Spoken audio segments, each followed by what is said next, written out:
Okay, prior to speaking, watch these videos.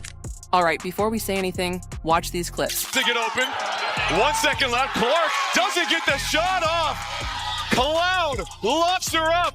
And Clearly, the referee observes after being thrashed, Caitlin simply leaves. Here's another perspective. The worst one. There's one foul.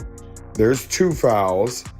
Then she holds her, watch this, with her shoulder and on her arm when she follows through and then fouls her for the fourth time on her arm. It's cheating. It's plain as day.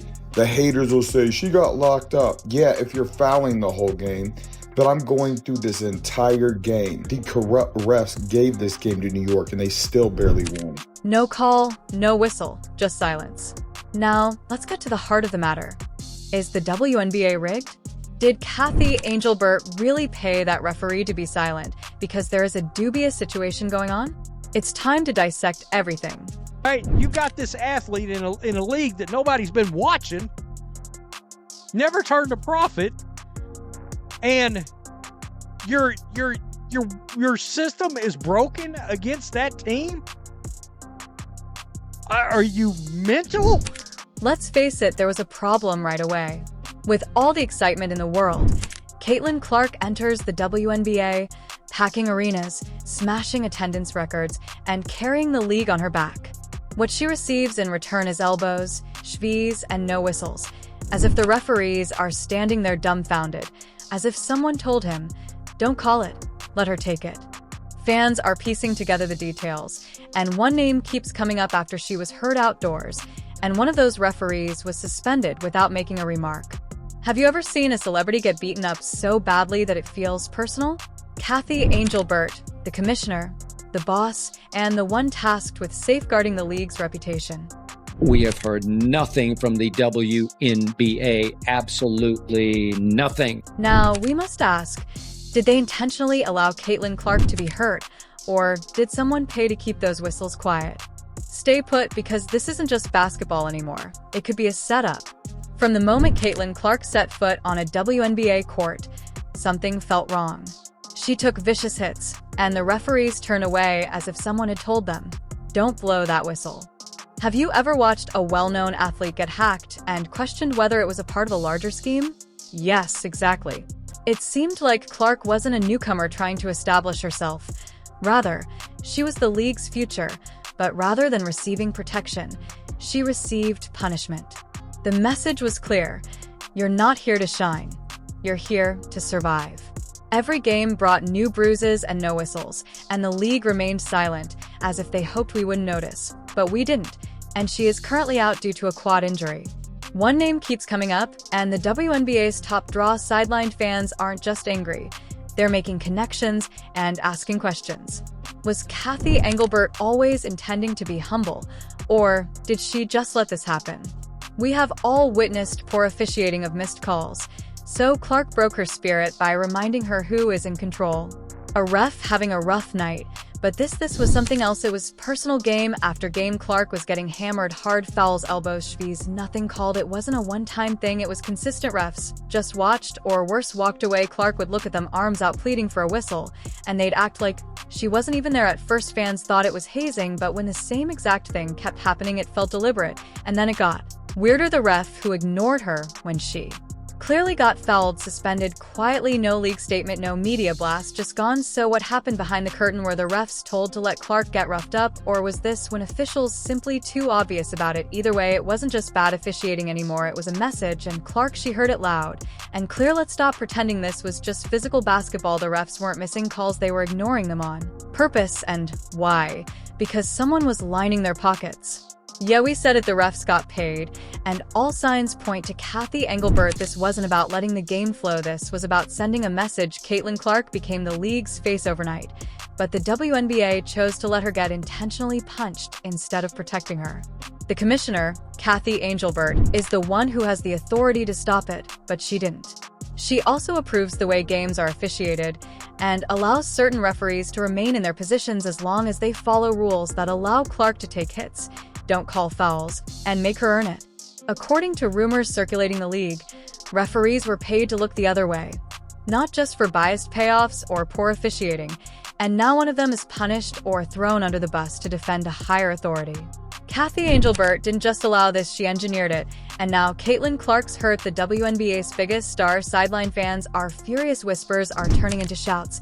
So we got to ask, was this all part of Cathy Engelbert's plan, or did she just get caught? Here's the bombshell. After viral clips showed Clark getting clobbered and ignored the ref at the center of it all, suspended, no press conference, no official statement, just off the schedule. Sound like damage control, that's what fans think. And let's not forget, this is the same ref who turned his back while Clark tried to plead her case after getting fouled. Fans immediately called it out. Cover up, they said. Scapegoat, because let's be honest, suspending one ref after Clark is already injured, that's not accountability, that's a PR stunt. So who gave that order? Was it Cathy Engelbert herself? Was it the committee trying to cover tracks? Or was this just one official who got too sloppy with the agenda? Either way, it smells like someone's trying to protect the league, not the players. Time to name names. Cathy Engelbert, the league's commissioner, the one who's been front and center of the WNBA's media push. She brought in sponsors, she closed the TV deals, she expanded the league's visibility. But here's the twist, Caitlin Clark did more for the WNBA in 4 weeks than Engelbert did in 4 years.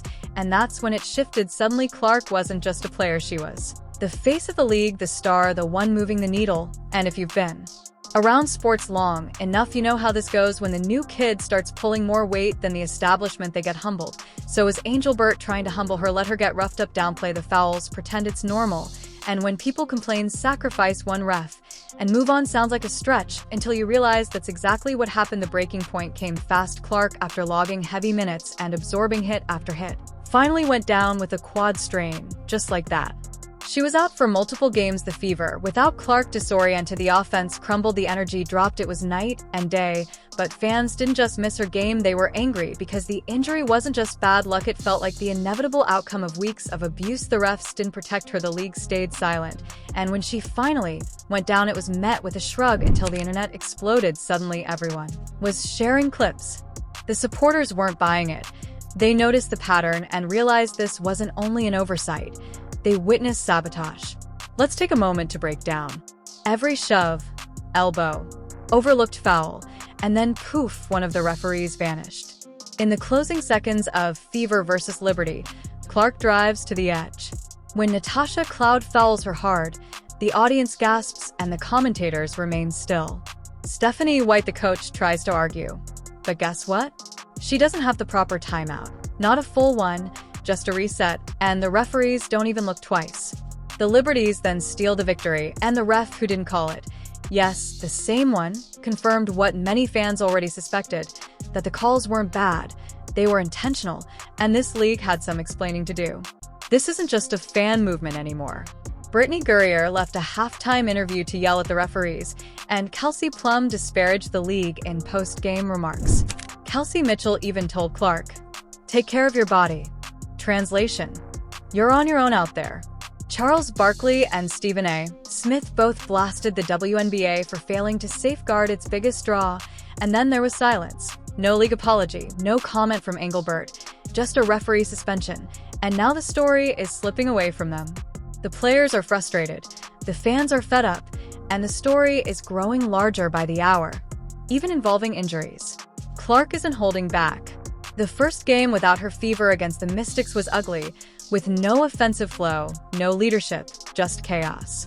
However, Clark remained on the sidelines and continued to coach. When halftime rolled around, the cameras caught her animatedly speaking to the referees and to the coaches.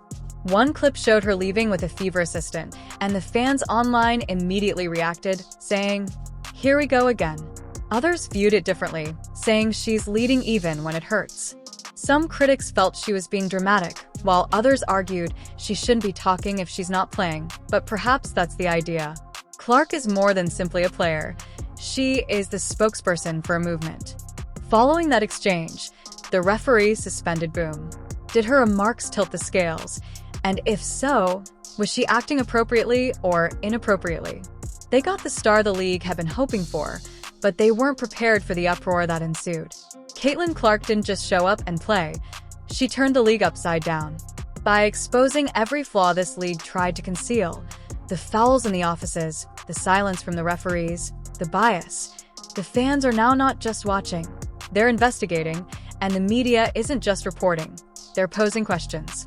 Why did the referees ignore the fouls? Why did it take a viral video and a full-fledged outcry for someone to be suspended?